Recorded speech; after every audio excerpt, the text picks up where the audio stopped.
Welcome to the How to Be Awesome at Your Job podcast, the show where brilliant professionals share how to sharpen the universal skills required to flourish at work. Enjoy more career fun, wins, meaning, and money with your host, Pete Makaitis.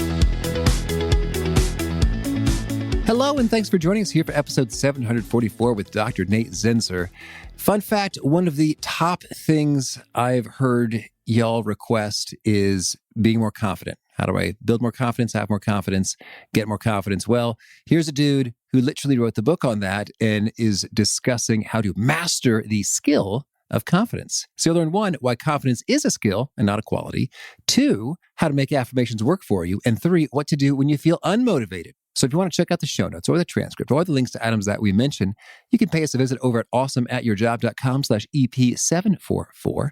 And if you're hanging out at awesomeatyourjob.com, check out some of the goodies like the Gold Nugget email summary write-ups or the 10 Days to Winning at Work email course or the full text searchable transcripts. A lot of good stuff. So drop on by awesomeatyourjob.com. It's okay if you've been listening for 5 years and you've never actually been to the website. I do get those emails.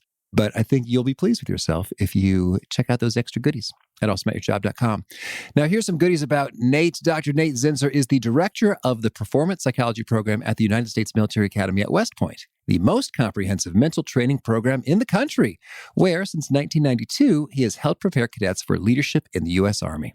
He has also been the sports psychology mentor for numerous elite athletes, including 2-time Super Bowl MVP Eli Manning and the National Hockey League's Philadelphia Flyers, as well as many Olympians and NCAA champions. He has been a consultant for the FBI Academy, U.S. Army Recruiting Command, and the Fire Department of New York. He's earned his Ph.D. in sports psychology from the University of Virginia and his senior black belt rank from Shotokan Karate of America. And big thanks to Nate for sharing his wisdom with us. And big thanks to our sponsors. Check them out.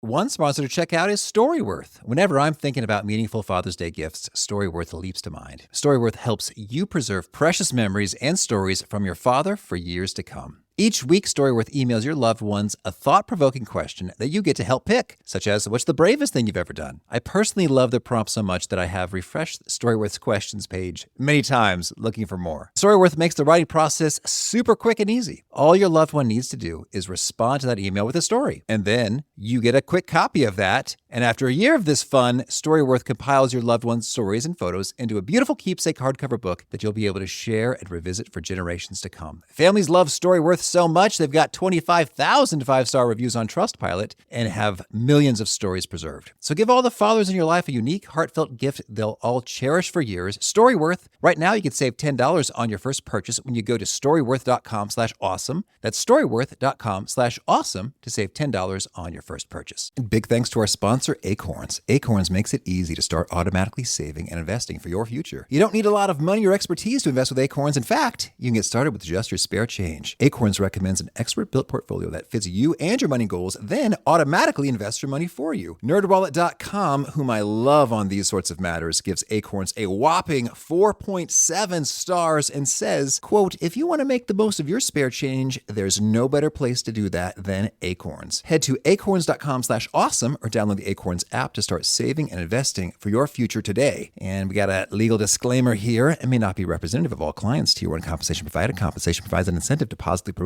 Acorns. View important disclosures at acorns.com/awesome. Investing involves risk, including the loss of principal. Please consider your objectives, risk tolerance, and Acorns' fees before investing. Acorns Advisors LLC, Acorns, is an SEC-registered investment advisor. Brokerage services are provided to clients of Acorns by Acorns Securities LLC, member FINRA/SIPC. For more information, visit acorns.com. One sponsor to check out is Harvard Business Review. This brilliant magazine, published at hbr.org, is the leading destination for smart management thinking. Fun fact, HBR has been mentioned in 108 episodes of the show.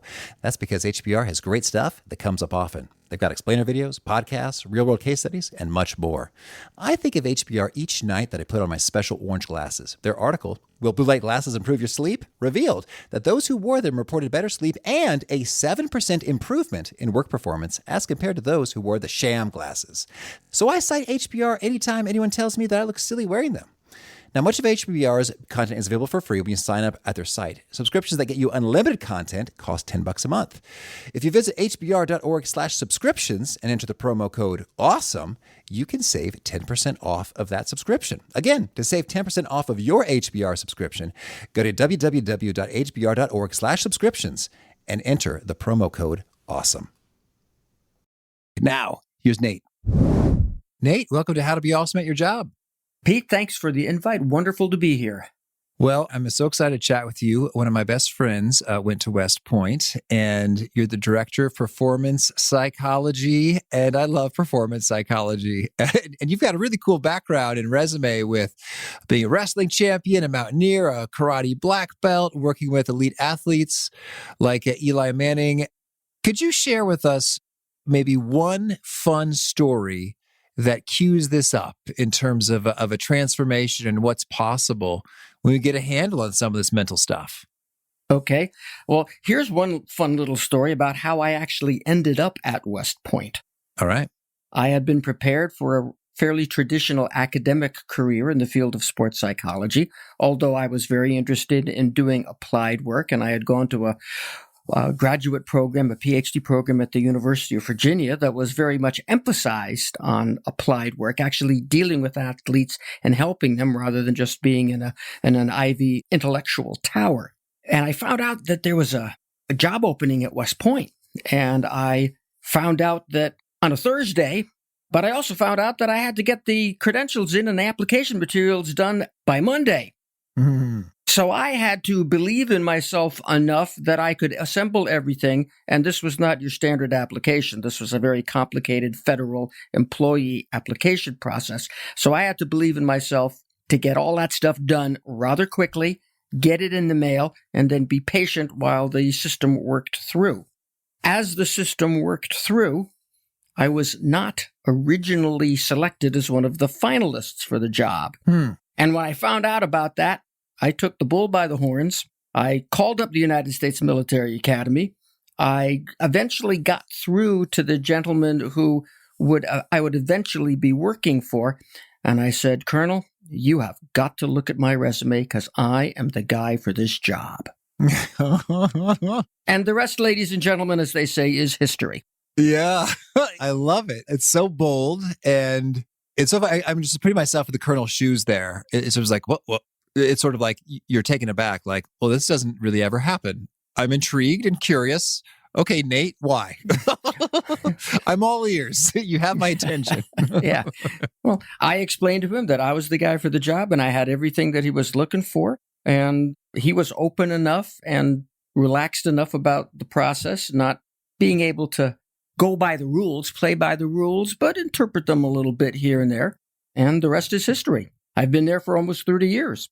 Yeah, that's good. And it's funny. I think I did that technique way back in college when I wasn't interviewed. I did not get an interview. I think it might have been for Walgreens for an internship. And I thought, well, I can see some of the people who did get interviews, and not to be totally arrogant, but I'm smarter than them, just like from grades or extracurricular achievements or whatever. And I thought, if you're interviewing them, you need to be interviewing me. And so I said that. I think I found a more diplomatic way to say that so they don't say, who is this arrogant jerk? And they said, oh, okay, sure. All right, we got a slot open here. It's like, oh, cool. And so it worked. It worked for you. It worked for me. I guess I didn't get it after the interview, but that's fine. Things worked out just fine that summer. But okay, cool. So that's some confidence. And your book is called The Confident Mind. So it seems like you're walking the talk here. I do indeed try to practice what I preach. Mm-hmm. And it was indeed a process of believing, having a sense of certainty about myself that I was indeed the right guy for the job. So I was not hesitant or nervous or afraid to put myself forward. Mm-hmm. That's cool. Well, so then tell us, what is the big idea behind your book, The Confident Mind, the thesis, if you will? The big idea is that confidence is a skill that you build and you apply the same way you would build and apply any other skill. You work on your backhand or your second serve if you're a tennis player. You work on your understanding of organic chemistry and gross anatomy if you're a medical student. You work on understanding your product and your audience if you are in the sales business. You work on that stuff. It takes practice. Confidence is the same thing. It's not a mysterious quality that magically descends upon you. It is a quality that you develop through the practice of specific thinking skills. Mm-hmm. All right. Well, let's say I want that confidence. What's my practice look like? What is my gym exercise equivalent for building the confidence muscle? Okay. In broad strokes, the exercise regime consists of being very careful in the management of your memories, both long-term, short-term, and immediate memories that accumulate over the course of a day. That's one component. Another component is being careful about how you think about yourself, the stories you tell yourself, the way you think of yourself and your various capabilities in the present. How do you think about yourself? There are guidelines and techniques to manage that. And then there are also guidelines to help you think about your future. What are the pictures? What are the short video clips that your imagination produces when you think about things that have not yet happened? By combining all of those effective thinking skills about your past, about your present, about your future, you can build the psychological equivalent of a bank account. A whole lot of constructive, useful thoughts. And when you have that, it contributes to a sense of certainty, which allows you to step into an arena, a game, a contest, a negotiation, a presentation, and be rather automatic, rather instinctive, rather natural in your execution. Well, that sounds really good. I'd like all of that. And so that's an interesting word you're using, management of memories and managing the way you think about yourself and the way you think about the future. So management implies proactive, assertive, the will, as opposed to just, hey, man, thoughts come up and that just happens, man. The thoughts are thoughts. So you're saying it's a little bit different than that. Well, thoughts are indeed thoughts. They do come up, okay, but you have to manage them. You have to manage the weeds that grow in your garden. You have to get rid of things that aren't helpful, and you've got to nurture the plants that are helpful. That's management, but you have to manage your own cognitions. And a lot of people, unfortunately, are the victim of their cognitive habits rather than the master of their cognitive habits. And those cognitive habits either create or contribute to that sense of certainty, or they erode it. And it is a simple matter of exercising your free will to use your mind effectively. I say it's simple. I didn't say it was easy all the time. Mm-hmm. There's a difference, but it is the matter of taking control, intentional control of how you think about yourself in the past, in the present, and in the future. When you do that, the certainty builds. Okay. And is this certainty or confidence more like a universal, like I can do anything, or is it more of a specific, like I excel at tennis? Well, it is entirely situation specific. Okay, entirely. One of the misconceptions is that confidence is this all-encompassing quality, and once you have it, it applies everywhere in your life, and if you don't have it, it applies nowhere. That's not really accurate. Confidence is highly situation specific. You can be very confident about your tennis game, and you can be very worried and insecure about your knowledge in your mandatory statistics course for your business major.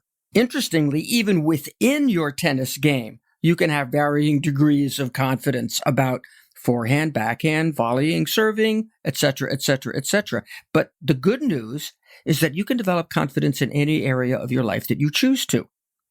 Mm-hmm. By following the guidelines, by managing your thoughts, by creating a mental bank account that is specific to a particular skill or particular set of skills that you wish to have. Particular set of skills always makes me think of Liam Neeson and Taken. So thank you for that. Let's develop some of those in a different context for a different purpose. So Well, I'm going to dig in some details of the management of thoughts in the past, present, and future, and how precisely that is done. But first, if there's any skeptics thinking, oh, that sounds kind of woo-woo, and I don't know, could you give us a story of a client or a cadet or someone who really saw a pretty cool transformation from not so confident and not performing well to super confident and super performing well, and or if we're stacking the evidence, some excellent researcher studies underscoring this? Well, to give you an idea of a case study, just this very afternoon, I was contacted by a West Point graduate who was the captain of our women's tennis team back in the early 2000s. She is now a very successful entrepreneur. She has served with distinction in her combat deployments before she retired from the Army. And she recounted to me how clearly her experience working with me changed her ability to believe in herself, and that belief led to greater execution. She came in as a relatively low-level recruit to our women's tennis team, but she graduated playing number one in her junior and senior year and graduating as captain. And it was not a matter so much of her having to redefine herself physically and technically, although let's face it, she did a heck of a lot of work on that stuff too. But she was very clear that so much of her development had to do with her ability to manage her thoughts, to get through those tough matches, to handle criticism, to handle setbacks. And that is all just an internal process of being in control of your own mind. All right, cool. Let's do it. So how do I go about managing my memories in the past side of things? Well, let's first take a long look back. When you consider your experience in your profession of choice or in your sport of choice, let's go back and let's take a look at the memory, the moment where you've discovered that, hey, this is pretty cool. I kind of like this, and maybe I'm pretty good at it. Mm-hmm. What's the feeling that moment creates for you as you think back upon it? And then as we move forward in our memory from that moment, let's notate, record, write out the memories of a few other powerful moments that create a similar kind of feeling. I refer to this as the top 10 exercise. What are your top 10 moments as a tennis player, as a medical student, as a sales manager, as a white-collar athlete, as I like to put it in any other sports? What are the major contributions you've made to your organization? What are the projects that you've completed? What are the recognitions or awards that you have accumulated in the course of your professional development? In a way, it's like writing a resume, but you're writing your accomplishments. You're writing your top 10 fulfilling, memorable moments. That list of top 10 things, those are your original deposits into your mental bank account. That's taking 10 checks down to the local savings and loan and say, I'm opening an account. Here's my money. Mm-hmm. And so that's how we take a look at our long-term memories. Okay. And so I like that notion of it's like a resume, but it's a bit different in that the audience is just you. That's right. And you pick what's meaningful as opposed to what you're thinking someone else might find impressive.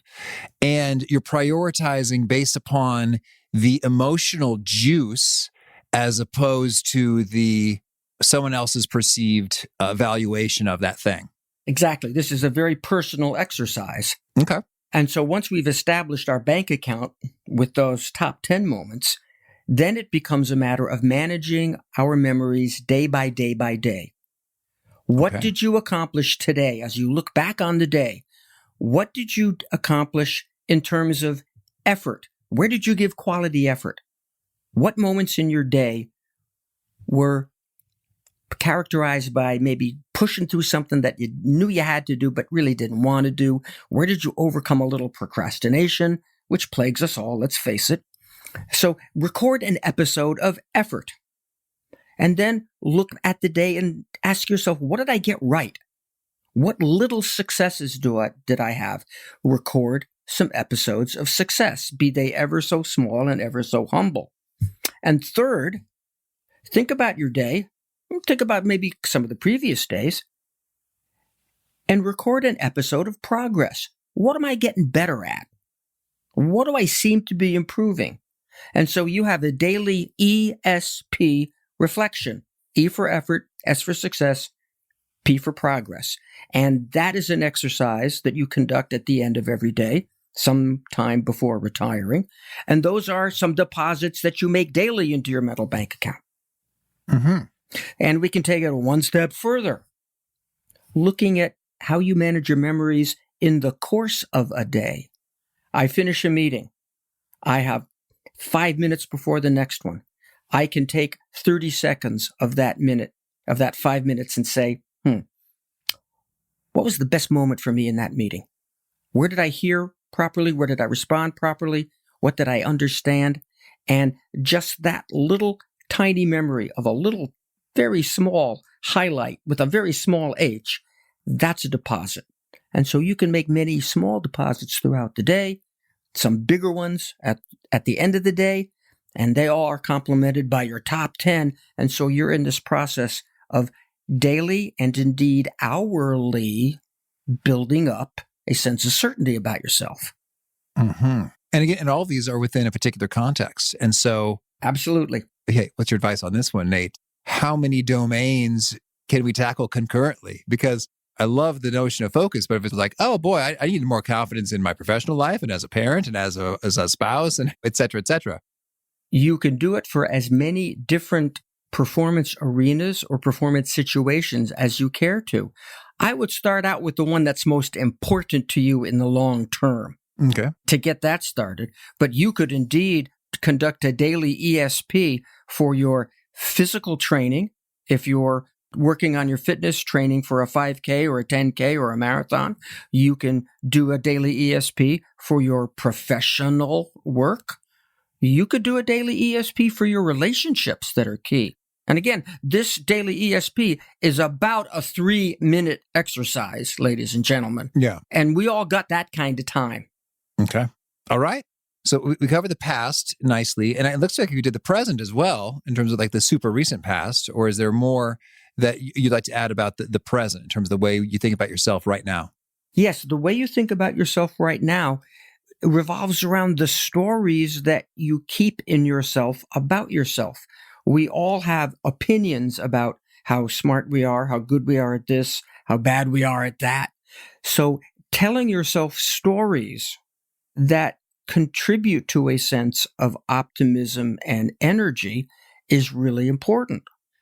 The key skill here is to think about a particular skill you'd like to have, a particular quality you'd like to have, a particular accomplishment that you would care to achieve, and phrase your desire for those things in the present tense.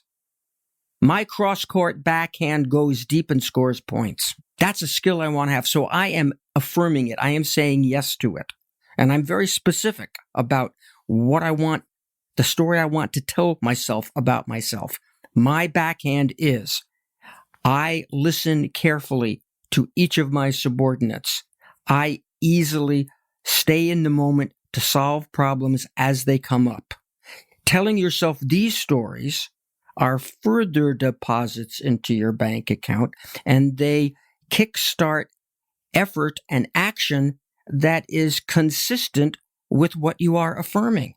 If you tell yourself, I'm really not good at that particular technological application, I really struggle with some of the remote platforms. If you tell yourself that, if that's a story you tell yourself, you will be less likely to work at that enthusiastically and with an open mind. So it'll be really hard for you to get that technology down.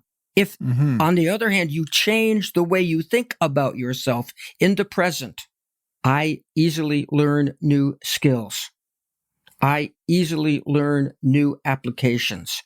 If you're a student taking a graduate course, I easily retain the origin, insertion, function, and innervation of each skeletal muscle. If you're talking to yourself that way about yourself in the present, first person, present tense, very detailed, you initiate a very functional, constructive, self-fulfilling prophecy. Mm-hmm. And so I'm curious then, and there have been some really cool studies on affirmations. I've dug into them in terms of, sure enough, like salespeople getting superior results, and so very quantifiable and such. I'm thinking about, we had a great conversation with Hal Elrod about 6 morning habits of high performers. And he said, when it comes to affirmations, we got to be careful that they're truthful enough such that you don't respond internally with, no, I don't, or that's bullcrap. Yeah, exactly. So if I don't easily remember these bones or new software programs, what's my game plan here? But I want to. I want to remember, so I would phrase your affirmations at first for things that are just a little bit out of your reach, or just a little bit different from the way you've been thinking about yourself in terms of something that you do. One of the stories that I cite in the book comes out of Harvard, where hotel workers, the folks who make the beds, vacuum the floors, scrub out the bathrooms every day, hour after hour after hour, they were taught to think of their daily work as good exercise. So the thought, I'm getting good exercise every day. Mm-hmm. A group of workers were given that instruction and taught how to talk to themselves and think about their work, their daily work, as good exercise, and a control group received a placebo treatment. Well, the group that changed the way they thought about their daily exercise lost a significant amount of weight, lowered their blood pressure over a period of time, while not doing any more work, while not doing their work any faster or harder, but simply as a function of changing the way they thought about themselves. That actually changed their physiology. And there are plenty of other studies along that line, really looking at the effect of just this element of mindset on not just our mood, but our actual cardiovascular, endocrine, and neurobiological systems. It's interesting stuff. Oh, absolutely, it is. That is a really cool study, and so then I'm curious in terms of like the specific phrasing of the affirmation. So if I'm having trouble with this software, but I want to be learning it easily, if I say to myself, I learned the software easily, my mind will say, no, you don't. That's bullcrap. You've been struggling mightily with this, while all of your colleagues seem to be getting it just fine. Well, why don't you ramp it back a little bit and saying, I'm getting one piece of this down every day. Okay. That's true. I love it. That is not a lie. That is not. And you can look back and say, sure enough, that happened yesterday and the day before. Mm-hmm. Boom. Cool. All right. So then that's the present. How about the future? How about the future? Mm-hmm. The question is, what kind of future do you want? And what kind of future are you allowing your wonderful imagination to create? We have this fantastic audio and video production studio in our imagination. We can dream up all kinds of things. And the things that we dream up have direct, again, physiological effects. Every one of your listeners could deeply imagine holding a nice, ripe, juicy lemon in their hand and smelling the lemony smell and feeling the waxy texture. Then they could imagine cutting that lemon in half and bringing it up and really smelling the fresh juice, and then taking a small, careful lick of it, then maybe a bigger lick, and then maybe even biting into it. And everybody will experience their mouth watering while they do that. Mm-hmm. Because just the thought, when you combine the picture of it with the sensation of smell, with the sensation of taste, with the sensation of texture, that literally fools the taste buds, which sends messages back to your brain, and the messages come from your brain back to your salivary glands. You're actually fooling your nervous system into creating the experience that you want. And this is why athletes and other performers will very carefully mentally rehearse in as much real time as possible, with as much realistic detail as possible, the game-winning field goal, or the closing argument in the legal case, or the great home run point of the sales pitch. And they'll feel themselves in the room giving that pitch. They'll hear the tone of their voice. They'll see the prospective faces of the audience and create a multi-sensory representation of that experience that they wish to have. And when they do so, they're actually manipulating working their nervous system so that when they get to that moment, they'll have a sense of familiarity about it. I've been here. It's an important moment, but I have seen it happen. I've felt it happen. I've envisioned it carefully, and my nervous system believes that I've already done it. So the experience when you get there, while still having some excitement and some emotion for sure, but there'll be an element of comfort in that experience that you might not have had you not done this kind of mental preparation. Mm-hmm. Lovely. Thank you. All right. So past, present, future, the mental management we do in order to have that confidence going. I'm curious, when we hit rough patches in terms of maybe it's a number of failures or just, hey, I'm tired, I'm stressed, I'm overwhelmed, I'm demotivated, I don't give a hoot anymore right now. Is there any sort of acute or emergency stuff you recommend we do in our brains in those moments? Yeah. Welcome to the real world that we all live in. Mm-hmm. We are going to make mistakes. We are going to experience setbacks. This is one of the important points about confidence in general, is that it's not a one-time thing that you do. Yeah. Confidence is fragile. You have to rebuild it. There is no decisive victory that one can win over fear, doubt, worry, insecurity, etc. It is a relatively ongoing war of attrition, as one of my cadet advisees understood it as. There's no decisive victory.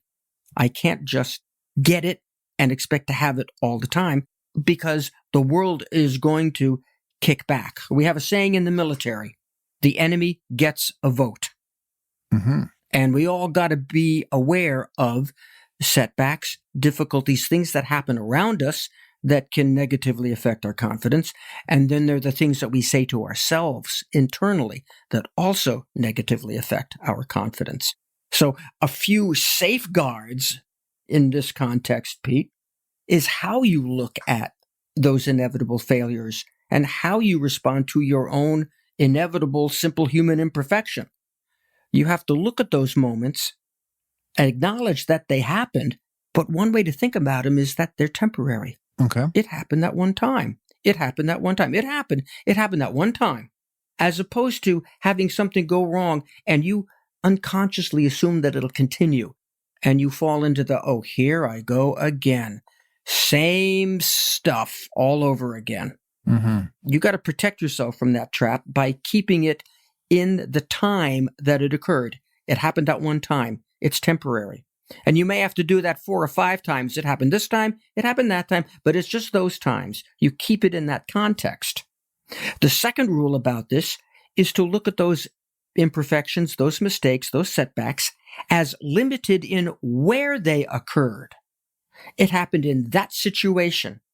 It happened in that game. It happened in that moment of my day. And that moment is just a moment by itself, that situation. And I don't allow something that happened in one situation, in one setting, to sort of ooze out and affect my feeling about what's going to happen in other situations. I don't allow a mistake in one part of my game to make me think, oh, my whole game's in trouble today. No. Mm-hmm. That one part of my game, okay, my second serve isn't getting in very well. That's just my second serve. My first serve can still be a bomber. My forehand, my backhand, the rest of my game can be fine. I got to keep my mistakes and my thoughts about my mistakes limited in where they occur. And then finally, and this might be the biggest one for most of us, when a setback occurs, when I experience some of my own imperfection, I got to be able to say to myself, look, that moment, that mistake is not representative of who I am as a player, as a performer, as a professional, as a person. It doesn't tell the truth about me. Mm-hmm. Even to the point where you can say, okay, yeah, that happened. I did blow that, but that's sort of a fluke. That's really not me. So to keep your mistakes temporary, limited, and non-representative are ways of protecting this bank account that you've built up through the other methods that we've been describing. Perfect. Thank you. Well, and now as I think about just before the moment of performance, the big game, the big speech, or even just an afternoon in which you got to be productive and you're not feeling it. What are your top perspectives on how to get into the right state, mood, emotion, the mindset place to rock and roll and perform well at the thing you want to perform well at, even if you're not feeling it in the moment? This is the million-dollar question that we all face many times in the day. The answer is, as you're about to enter that performance, if you're about to get down to the workload at 3 o'clock or 4 o'clock, and you got to get it done before you can leave, that's when you have to look at yourself and say, okay, I'm an athlete. I am contending for this prize of winning this moment right now. And I have to be willing to think back. Maybe access my mental bank account. Look how far I've come. I did this. I've done this. I've done this. I've done that. And then you take a few breaths. And I give some advice on breathing in the book. I'm not an expert, but I'm pretty knowledgeable about it. And then it's getting out of your mind and just getting into your senses. What's the one thing I have to pay attention to now? I have to pay attention to that column in these spreadsheets to get through this task. I have to pay attention to this comment from these people in my work team in order to get through this day. I kind of have to limit my mind to something that is important. So I cue up some confidence, I breathe, and I attach my attention, attach my awareness to what's important. And I may have to do that several times over the course of the task. But I will continue with that. I will continue with that. I will continue with that. In many ways, it comes down to a matter of willpower, but willpower in and of itself doesn't work great unless you have some tools. And these mental focusing tools combined with your will can make a big difference in your day. Mm-hmm. Well, you mentioned breathing. I'm intrigued. Is there a particular formula, timing, counting, approach that makes a difference? Well, breathing in general is another rather misunderstood process for most of us. When we take a deep breath, we tend to lift our chest up and sort of breathe up, up, up high, when a really effective breath is a breath that expands your midsection. It goes down and out using the downward action of the very important diaphragm muscle. So I encourage people, if you want to take control of your breath, first exhale and have the feeling that there might be a python squeezing you around your waist, and that's squeezing you in and it's squeezing air out. Squeezing you in and that air is escaping upward and out your mouth, and then that python relaxes, and now have the feeling of breathing down and out, almost like you're inflating an inner tube around your waist. And then you can squeeze it to put it out. And then you can open it up down and out to get maximum oxygen into your lungs, because you really want to get the lower part of your lungs where the most effective oxygen carbon dioxide transfer takes place. You really want to activate that lower part of your lungs. Do that a couple of times. You will feel a change in your mood. All right. And that's when you open your eyes and say, okay, this is what's important. I'm just going to focus there. And I almost allow myself to get into that highly focused zone-like state. I can make myself very friendly to the zone when I do that. Okay.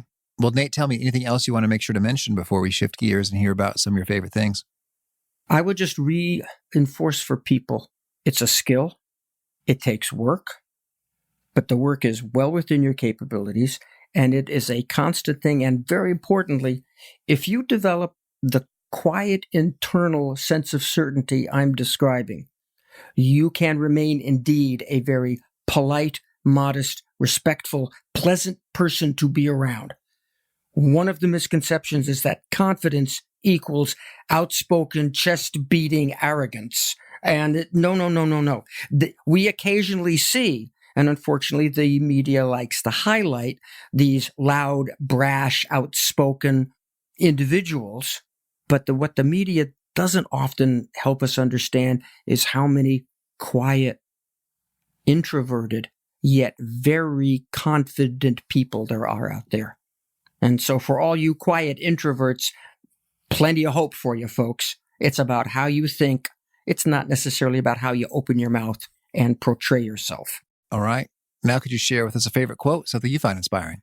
A favorite quote that I find inspiring is from the great folk rock poet of the 60s, Bob Dylan.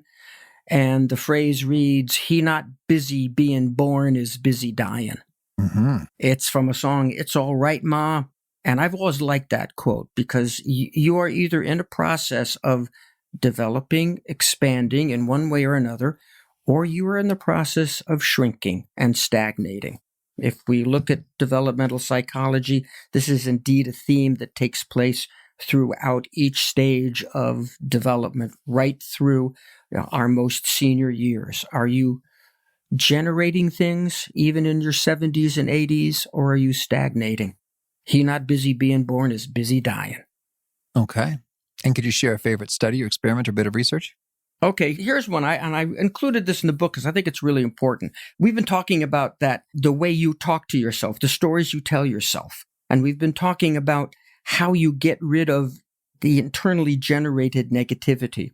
A study that took place in the University of South Africa took trained cyclists, highly trained athletes, and they were all tested on a time to exhaustion task, meaning you're going to go as fast as you freaking can until you just can't.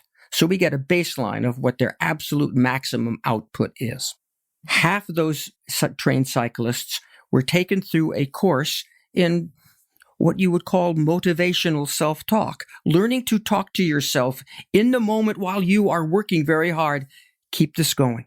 You can handle this. Essentially talking back to that voice of worry and doubt and fatigue that every middle distance athlete knows. It's that fear of not being able to maintain the pace. I can't hold this during my mile run or my 2-mile run. I can't maintain this for the duration of my swim workout.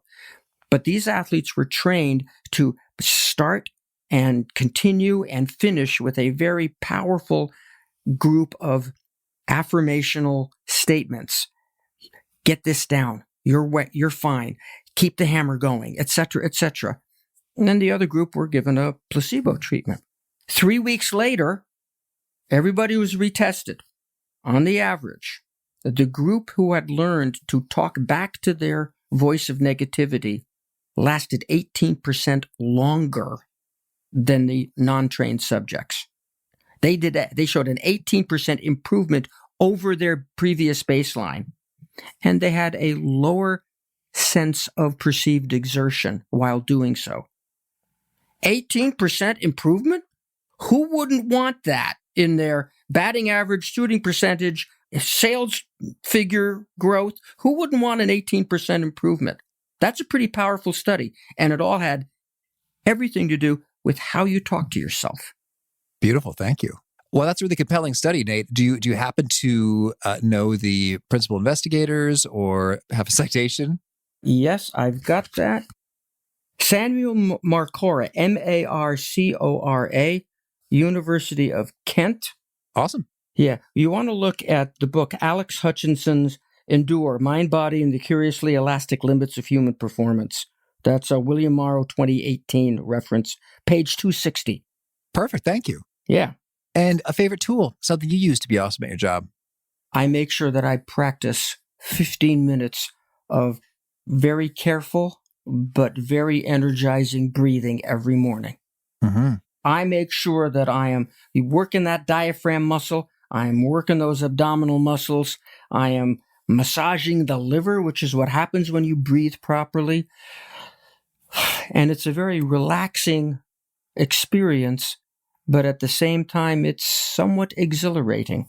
Mm-hmm. And do you have like music or an app or a track that guides you?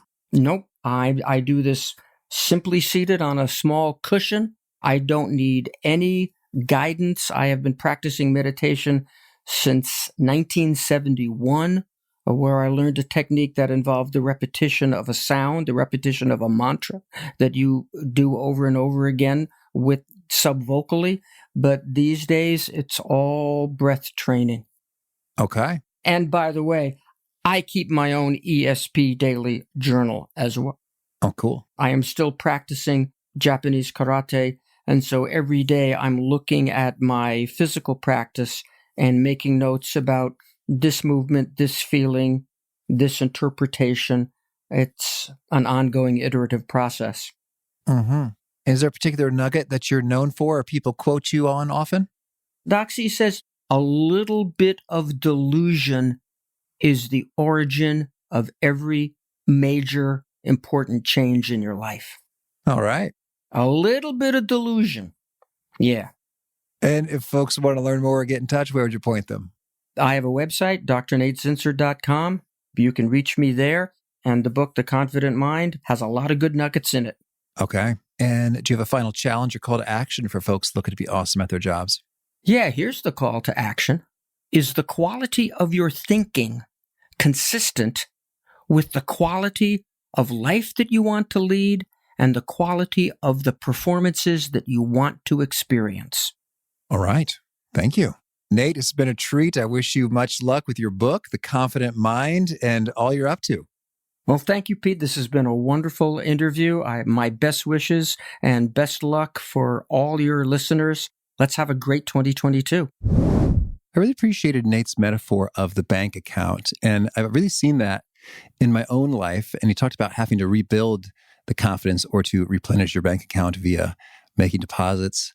I have had those moments where if I have a string of setbacks or losses or frustrations, it's like I feel like I am a loser, failure, moron, not able to do anything right. Fill in the blank. And so it is so handy when I do the practices, which I know and have heard from numerous guests associated with logging those successes and referring back to those memories and making it truly a mental practice, discipline, habit, then I do have a robust bank account that's frankly generating interest, I may say, and on a nice upward trajectory. So I really do recommend making those upfront deposits and continuing that practice so that your moments of failure and disappointment, while they will happen to all of us, will not become internalized and feel like it's representative of who you are.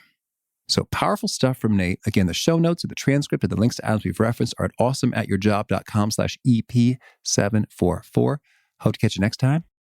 And peace. Thanks for listening. To get the most out of the show, we recommend 2 key things. First, check out the extra resources at awesomeatyourjob.com. You can find this episode's transcript and links, as well as the perfect episode for your situation.